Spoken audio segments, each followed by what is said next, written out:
All right, guys, we're back for Chapter 8 of the Exiled Prince. Daniel dreams of strange wild beasts.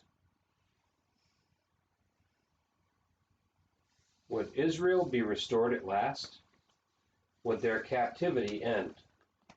How many years ago it had been that Daniel, a youth, through eyes dimmed with tears and throat choked with sobs, watched his beloved Jerusalem drop from sight behind the hills that surround it. And now, would he let the Jewish people who wished to go return to their ancient home in Jerusalem? Not yet, for God had told Jeremiah the prophet that they must stay in Babylon for 70 years. The sin of Judah had been great, and the punishment must be great as well. King Nebuchadnezzar died. He was buried with somber ceremony and great grief. It was hard for any man to take the place of Nebuchadnezzar. He had been brilliant, a strong ruler. Several men had seized the throne, but none could hold it. Evil Merodach was made king for a season, and early in his reign he called to a guard, "Bring forth Jehoiachin, king of Judah, from his prison cell." Jehoiachin stumbled into the presence of the king, blinking in the bright sunlight. For 37 years he had stared through the iron bars of a dungeon, chained, hungry, and tormented by memories.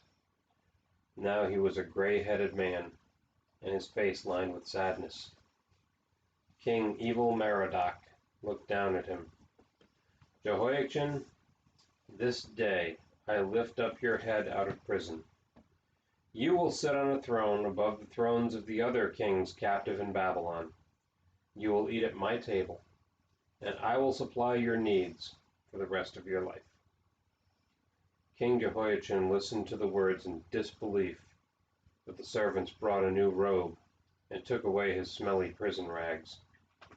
He was brought to a pleasant apartment in the palace, and there he lived in comfort. After Evil Merodach died, again there was a civil war over the throne in Babylon, and finally Belshazzar, a relative of Nebuchadnezzar, became king. But he was a wicked man. He filled the palace with his wicked friends, and they got drunk together, and they worshipped the heathen idols that filled Babylon. Daniel served him faithfully, but Belshazzar never called him into his presence to ask his advice. Belshazzar's wickedness deeply troubled Daniel. How long would all this last? Would there ever come a king to power who would love God again? Would evil men always be in control? In the first year of Belshazzar's reign, Daniel was in bed one night trying to figure out all of these things. He fell into a troubled sleep, and he dreamed of strange, queer beasts. He saw a lion with eagle's wings standing on its hind feet. It had a man's heart, and next to it, Daniel saw a ferocious bear chewing on 3 ribs torn from an animal. And then came a swift leopard with 4 heads and wings like a bird.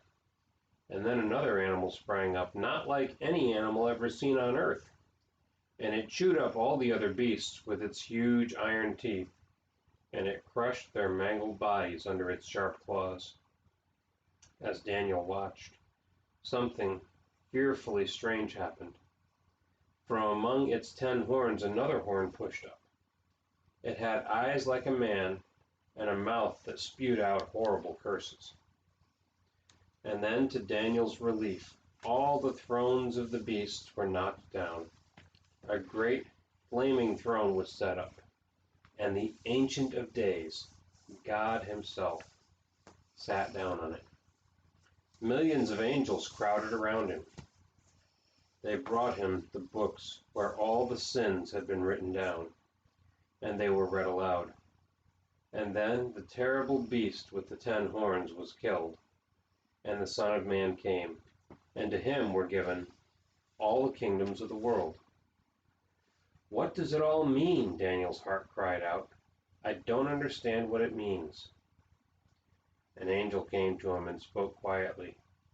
Daniel, the animals represent different kingdoms. The lion represents the kingdom of Babylon, and it will be destroyed by another kingdom. That one will be destroyed by another. And at the end, the most terrible kingdom of all will be destroyed. And then, Jesus, the Son of God, will be made king forever and ever. When Daniel woke up, he thought and thought about the dream. What did it mean? He couldn't talk to anyone about it. When would all of this happen? Daniel prayed and worked and pondered over the dream for 2 whole years.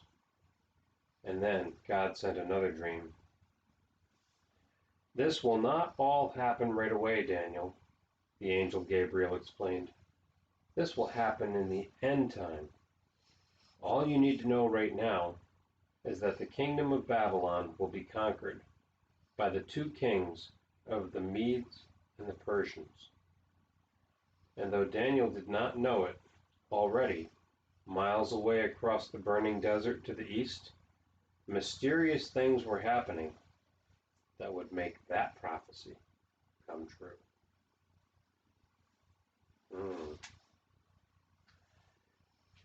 The empire of the Medes and the Persians, represented by the silver on the statue that Nebuchadnezzar saw in his first dream.